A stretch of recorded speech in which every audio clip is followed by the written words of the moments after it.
Good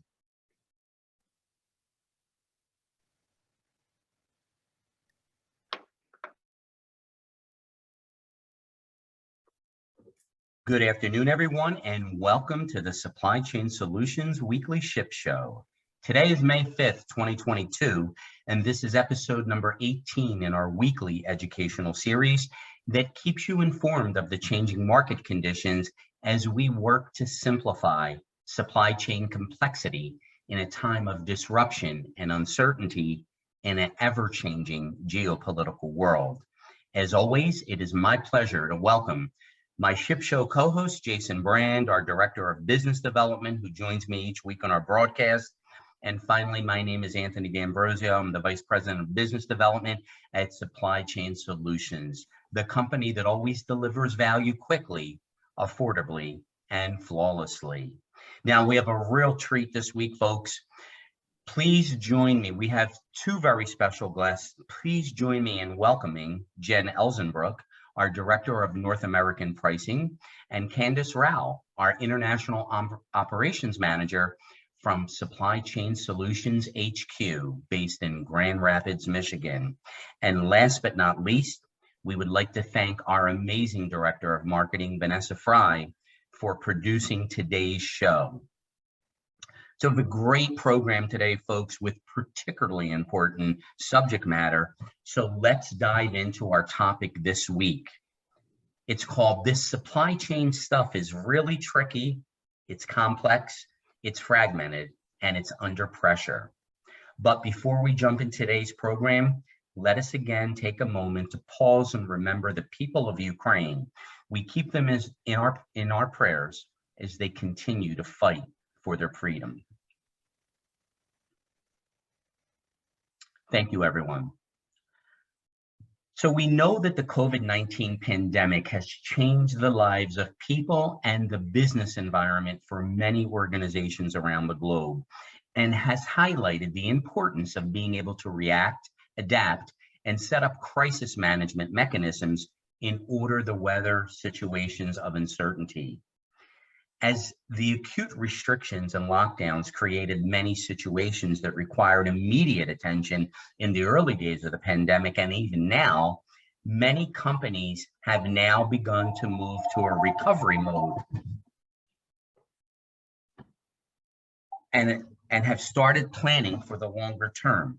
As companies seek to strengthen operations and business resilience, the importance of supply chain resilience and risk management is more important than ever. And you know, a few weeks ago, I was watching a television interview on one of the major news networks of Elon Musk, and I'm sure many of you know who Elon Musk is. He's the CEO of Tesla and SpaceX. And he was asked what was causing a lot of the supply chain shutdowns to his production lines and his factories in the United States and around the world. And one thing he said really resonated with me. He said, you know, this supply chain stuff is really tricky. It's complex, fragmented, and it's under pressure. So leave it up to Elon Musk to say in just 7 words what can take others thousands to describe. Musk is correct. The global supply chain is tricky. And one way to look at it is that it's like a chain in the spider's web with an infinite number of connections and offshoots moving across the globe. Even one connection, when interfered with, can have substantial consequences that affect everyone, causing a ripple effect all throughout the web of supply chains. Now, supply chain issues can have a direct impact not only with your business decisions, but with your personal ones as well. And that's why today we're going to try to explain what the deal is with volatile international shipping and offer actionable tips that will help importers and exporters navigate the turbulent waters so we can ensure successful supply chain shipping. And I think it's important to note that in such a globalized world, it is impossible to imagine an economy without the presence of logistics. But don't underestimate how difficult it is moving objects and goods around the world as the logistics sector faces constant changes and adversities. We experience this every day. And I know on the surface, we make it look easy for our clients if they see their shipments moving through the supply chain in an orderly and smooth fashion. But behind the scenes, the issues and challenges that our international pricing and operation teams face on a daily basis are complex and frustrating, to say the least. That's one of the major issues in dealing with a broken global supply chain. And make no mistake, the global supply chain is broken. It's not like it was pre-pandemic. And today, we hope to give you a glimpse into our world of international pricing and shipping and the challenges that our team faces every day. Now, there's no doubt we have an amazing team of associates at Supply Chain Solutions. They are really, truly a group of special people taking service to a higher level on a daily basis. But even the best teams face challenges. And one way the pandemic has changed supply chain and logistics forever is that it makes each transaction 10 times more difficult to handle because of the fragmented issues plaguing supply chains today. And I thought about it, and I just give you a quick analogy. It's like trying to climb Mount Everest on a daily basis and never reaching the summit. And the question we get almost on a daily basis is this really the pandemic's fault? Now, Jason, I don't know if you have any perspectives about how the pandemic ties in to all of these supply chain issues, and if it really is the fault of the pandemic. It's definitely caused our systems to be more strained, right? Because what Anthony and me have discussed, weekly, really since mid 2021, early 2021, is just how the pandemic has caused disruptions, and those disruptions cause whiplash effects, and those whiplash effects cause this, a lot of congestion that's hard to deal with. But some of the underlying reasons are beyond that, and no better people to bring on our show today than Jen and Candace to kind of discuss those pieces. But if we look at what just has been and is still unfolding in China, I mean, their ports can put so many more containers through on an hourly or a daily basis than the West Coast ports can receive. So when you think about the bottleneck being there, the surge we're going to see is going to be, it's going to be challenging to deal with. So, but yeah, I want Jen and Candace to really dive in a lot deeper into that. For sure, and we're gonna bring them in a few moments. But just to give you my perspective, I think that the pandemic has certainly made supply and demand extremely volatile, often shifting faster than the supply chain can adjust. But that came on top of decades of very lean inventories kept by companies to limit their cost. And although this was not the sole reason, the answer to the question is that the pandemic has exacerbated and accelerated the global supply chain meltdown. And it really has changed how companies do business as it relates to supply chain and logistics irrevocably. And if you've been shipping goods internationally during the pandemic, you already know that pricing and shipping reliability has become unpredictable. And the majority of the materials sold globally are moved by ocean freight, as we all know. But getting stuff from where it's made to where it's sold involves a lot of moving parts. And as Elon Musk recently said, this supply chain stuff is really tricky, and he could not be more on target.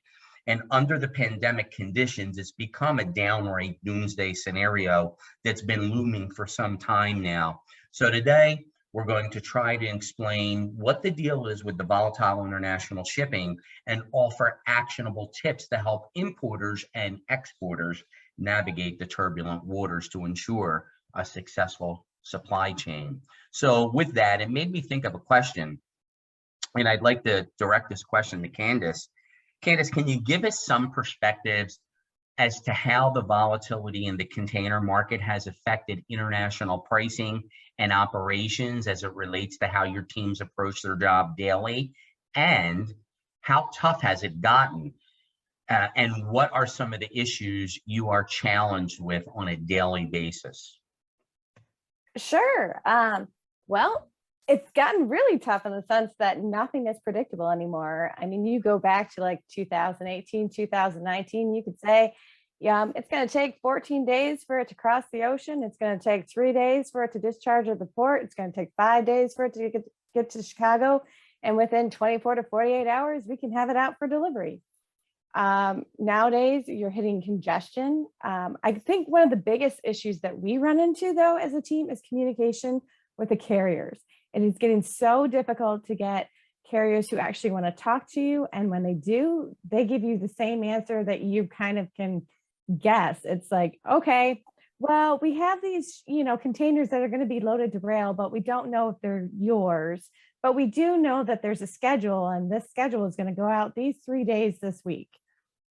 And that's it makes it difficult to communicate with your customer, because you're like, well, it could go out this week or it could go out next week. So getting definite answers, even getting estimates from carriers is really difficult right now. It's difficult, especially in Europe right now, to find space. You have big vessel delays, blank sailings, equipment shortages. When you get to the West Coast and the East Coast, you have rail car shortages, trucker capacity, and all of their terminals are overwhelmed. There's a whole bunch of containers sitting East Coast and West Coast just sitting there at anchor waiting to come in, but the terminals have to get all the containers out of the terminal before they have room to take more in. And a lot of the terminals, especially on the East Coast, they truck it from the terminal to rail. So they have to have trucking capacity to do that short distance trucking. You have a few of the ports on the West Coast do the same thing. It depends on the terminal it comes into. So you're running into carrier capacity, not only for pickup and delivery, but for delivery from the terminal to the rail. The rail equipment shortages. And you also have on the back end, things you didn't really think about because you kind of take for granted, getting those empty containers back. There's been embargoes on those containers. There's been, okay, we'll only take, like 5,000 containers a day. And so you've got to be one of the lucky ones to get an appointment to take it back. And, oh, no, this belongs to this steamship line. So you can't have that appointment because we've already hit our quota. So you're running into that. And then on top of that, now you have the lockdowns in China. And it's not just the manufacturers that are being locked down and put in a bubble. You have truckers that can't get from one city to another. They're actually starting to put up steel barriers to prevent trucks from going in and out. They have said they are going to start opening some of those manufacturers, but if your workers aren't within the same bubble you are, they can't come in. So, even with bubbles and opening things up, they're really not opening anything up. Your ports over there are working at a diminished capacity of anywhere from 20 to 40% on a daily basis. And you have the same thing in the US. You've had labor shortages for like going on almost 2 years now in your ports and in your warehouses. So the turning around of your freight and unloading of your freight, they just don't have the people. They don't have the people to run the cranes for as many shifts as they used to have. And they're just seeing so much more freight now than they used to see. So it's difficult. It's an uphill battle every day trying to move the freight. And every time they change something, you have to learn a new procedure to get it. Like when they had those containers all stacked in Chicago, when they had them 6 high, 4 deep for 7 miles, each different rail had a procedure for how to get that out. And they didn't even communicate within the rail company itself what that procedure was. It was just if you got lucky enough to get one of those people that actually knew what the procedure was to get your container, you had a chance.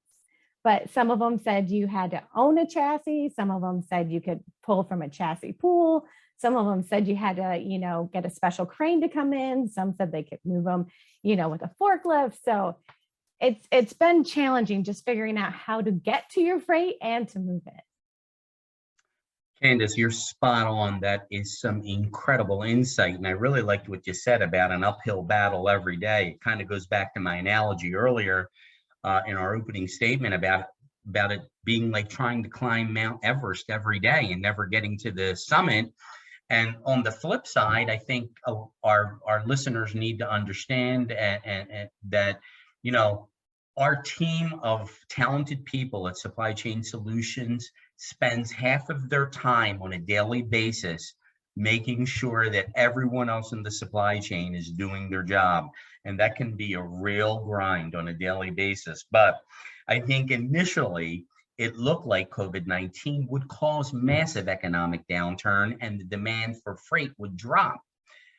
And spooked by plunging revenue and sluggish recovery from the 2008 financial crisis, when the pandemic hit, carriers were quick to protect themselves from fallout by limiting capacity and imposing rate increases to cover costs stemming from pandemic closures. So as the suppliers in China shut down, the flow of the goods through the ports slowed dramatically, causing ocean carriers to cancel sailings and abandon empty containers around the world. But instead of leading to a downturn in freight, sheltering in place, which is what most of us Americans did, it essentially propelled a massive online shopping boom, with e-commerce sales skyrocketing and demand for shipping capacity from Asia to Europe and to North America exploding. So, you know, we know that the pandemic sharply accelerated a trend that had been advancing for years, that shift towards online shopping. Now, from April to June of 2020, as the first wave of the virus spread, it's interesting to note that Amazon sold 57% more items than it had the year earlier. And the spending in the United States was also encouraged by government stimulus programs that mailed checks to households around the country. And that was part of the record-setting effort to resuscitate the economy. And households collectively received hundreds of billions of dollars in recovery aid. Now, as demand increased, a wave of factory goods swiftly overwhelmed the U.S. ports. So with too many ships arriving at once, boats had to wait at times in 100-vessel queues, going back to the beginning of January this year off the ports of Los Angeles and Long Beach. So swelling orders also outstripped the availability of shipping containers, and the cost of shipping a container from Shanghai to LA skyrocketed tenfold. So even once unloaded, containers piled up at docks unclaimed, and because of a shortage of truck drivers needed to haul cargo to warehouses, truck drivers have long been scarce, with wages steadily eroding over the years amid grueling work conditions. And make no mistake, being a truck driver is a really hard job, because oftentimes these great men and women are away from their homes for 3 weeks up to a month at a time with some of these long haul truck driver routes. So it's a tough job, but businesses across the economy struggle to hire workers at warehouses, at retailers, at construction companies, and for other skilled trades. So even as employers resorted to lifting wages, labor shortages persisted, worsening the scarcity of goods. So in thinking all about that, it made me think about a question I wanted to ask Jen. Jen, knowing what we know now about the market conditions, can you help us understand how tough it has been from a pricing perspective in dealing with our partners around the world, the carriers, and vendors on a daily basis? Yeah, Anthony, thank you for having me on. I appreciate it. Yeah, and it's just kind of more of reiterating a lot of these things, but I was talking with somebody yesterday, and it really just hit home. And you look at over the past couple of years, and I've been doing this for a long time. I've been in this industry for over 20 years. And like you said, it's not like it used to be, right? In the old days. But over the past, 2 to 3 years, we've had every industry in the logistics chain of what, if you're a warehouse, if you're in, container shipping, if you're a trucker, everybody has had to reevaluate and basically change the way they do business. Whether that's working remotely, obviously you can't do that in a warehouse. You're dealing with, large corporations, the steamship lines, having, they have large offices, everybody's coming into those offices, and they had to change that. So there's struggles with that. And when you condense that change in such a short period of time, there's challenges within that. There's getting the people the right equipment, the connectivity, and making sure that business is running as normal. So, and one example is just dealing with, the steamship lines is, what used to take, maybe a couple hours to do from a pricing perspective is, like, I need a rate. It now takes, they've either had to evolve their website so they have those online portals to get those rates, or you have to send an email, and the staff shortages with these companies and what they're dealing with, the turnaround time on those requests is taking a lot longer than it was previously. That's going to be across the board in anything that we're doing. So, that's adding to the time it's taking for us to put, pricing together. That's just compounding everything. And, carriers, like Candace said, trucking companies, nobody had capacity, or, the shortages in that aspect. And from a pricing perspective, basically a quote is, a snapshot of what looks like right now. Unfortunately, in the pricing perspective, that's going to change, by tomorrow. We're looking at all these sorts of rates that are changing so drastically. And, that's a price, you can't guarantee space in these vessels. The vessel space is tight, and unfortunately it has gotten to that point where the steamship lines are, who's going to pay for the space. And that's kind of where we're at, unfortunately. And rates are up 200% over the, last year. And it's a struggle, especially for some of these other companies that are just starting out and realizing, oh, well, I used to pay this and now I'm paying that. I mean, you can't even compare pre-pandemic rates to what you're paying now, right? Because it's not even a reality. It's that different. So I think that's the biggest struggle is just the time it's taking to do anything. And like Candace said, in operations, it's the same struggle. It's, the lack of replies, following up, something that used to take, 10 minutes is now taking, 8 hours. So you're having to make more calls on that. You're having to follow up and, trying to check on things and making sure they're getting done. So I think that's one of the biggest struggles that we have had. And just the volatility of the rates. Like I said, it's changing constantly. The ocean rates, hopefully, we will start to see trend into a little bit more stability. Unfortunately, with, all the lockdowns that we are seeing, that's going to create it's like an ebb and flow, right? So as, everything kind of shuts down overseas, we've been through this. They're going to shut down, and then once everybody kind of ramps back up, there's going to be a surplus, and then it's going to get congested again on the U.S. side. Unfortunately, we SCS, we've always prided ourselves on having options, looking for a better solution, looking for things that we can do to help our customers succeed. And whether it's like, oh, they always ship through LA Long Beach, we know that's going to be a problem again, because that's always a problem. And you look at the futures, hopefully the negotiations with the port workers is going to go smoothly. We can't afford a strike that would just make things worse. But we look for other options. So you look at Houston, you look at the East Coast, you look at all of those. Is it better to go through one of those ports that might be a little bit more expensive, but you might have less delays? So I think that's a really good aspect that, the people at Supply Chain Solutions, they're always looking for the better way to do things. Unfortunately, so a lot of other people are doing kind of the same things. So it's a delayed response a little bit. So, we have to be flexible and figure out what we can do for our customers and make them successful. Jen, you couldn't be more right. And I'm just loving today's show because, we're all so in sync with today's show. And, it's part of our core values where, we always, we are supply chain engineers. That's why we always try to find a better way and deliver results. It's part of our core value. So, I mean, spot on with your analysis. And I think, this gap between the demand and supply caused prices to spike dramatically. And this trend has continued pretty much uninterrupted since the summer of 2020, putting mounting pressure on all importers and exporters, but especially on small and medium-sized businesses.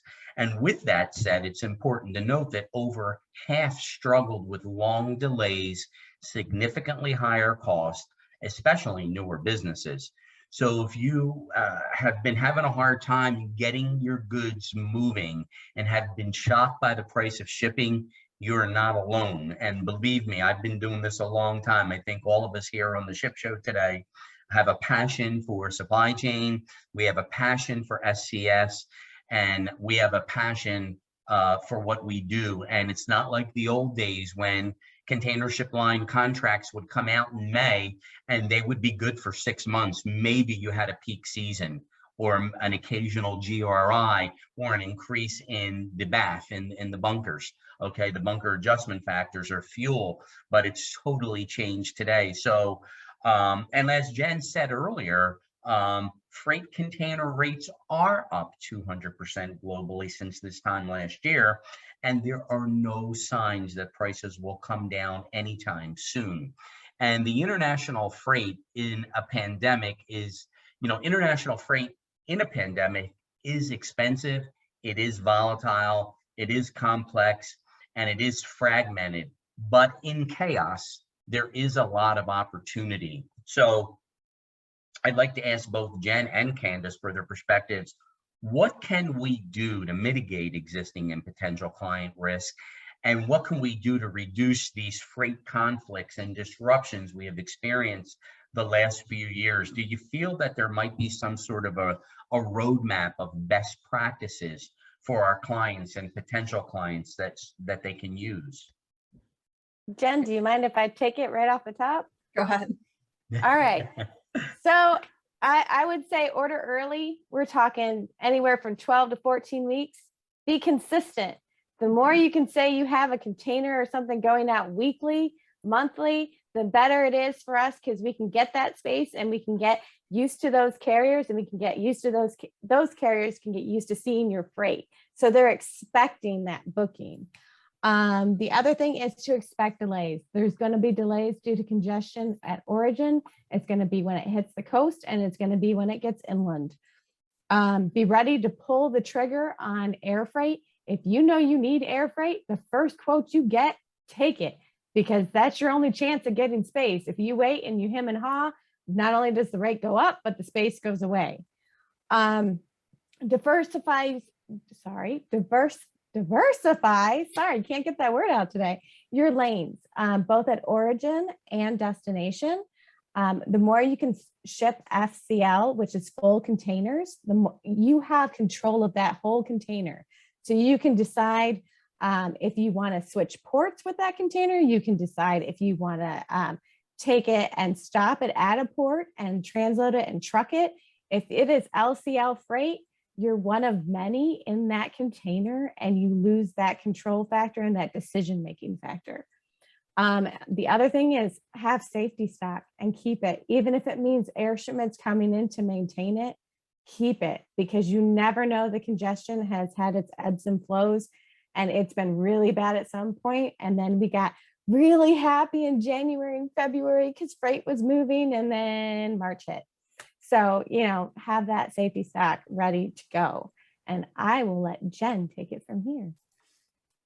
Thank you. I'm going to say, my best advice right now is be flexible.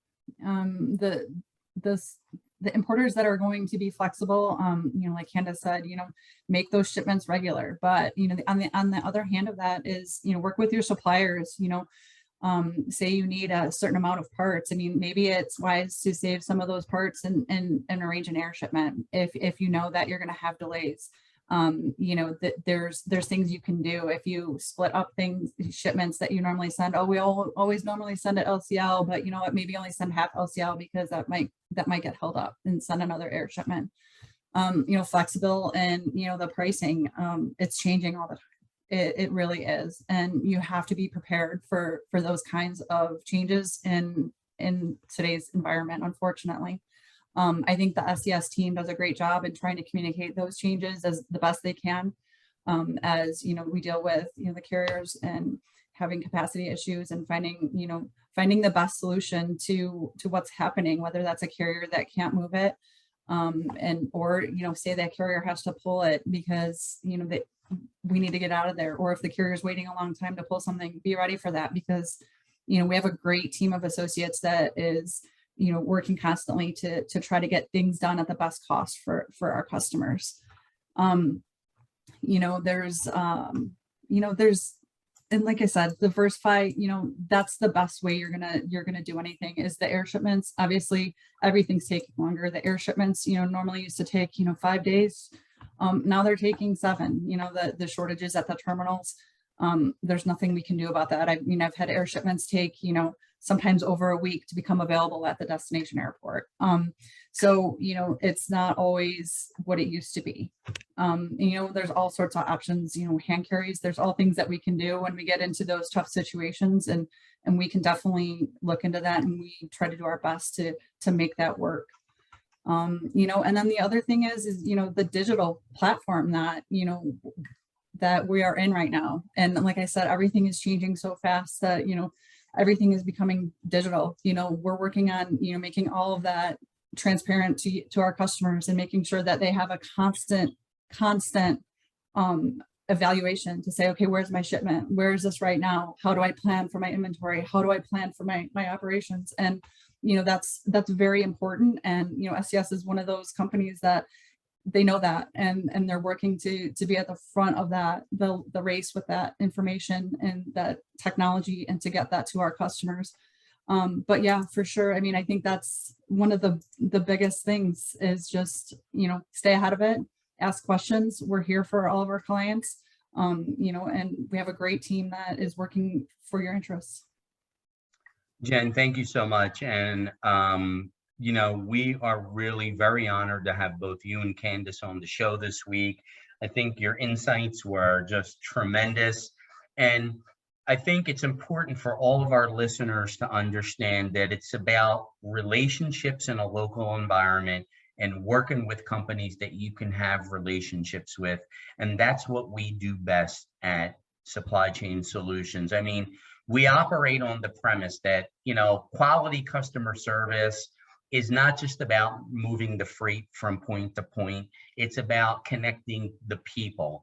And we understand more than anything that good relationships build good business. And our team at Supply Chain Solutions, like, we're so honored to have great leaders like Candace and Jen on our program and part of our organization. And we will always provide the hand-holding that others will not. So with that, I just want to send a shout out to my Ship Show co-host, Jason Brand, who is going to be getting married. So I think, I'm not sure if this is going to be his last show before the wedding. Next week. Not quite, but yeah. Okay, you have one more. Okay, so Jason will join us on the FMR, the Freight Market Roundup, next week. And again, where would we be without the incomparable Vanessa Fry, who puts all this together, does our amazing slides, and produces our show. We're truly blessed to have everyone on the show today. And don't forget to tune in next week for the Freight Market Roundup. And I just want everybody to make it a great day.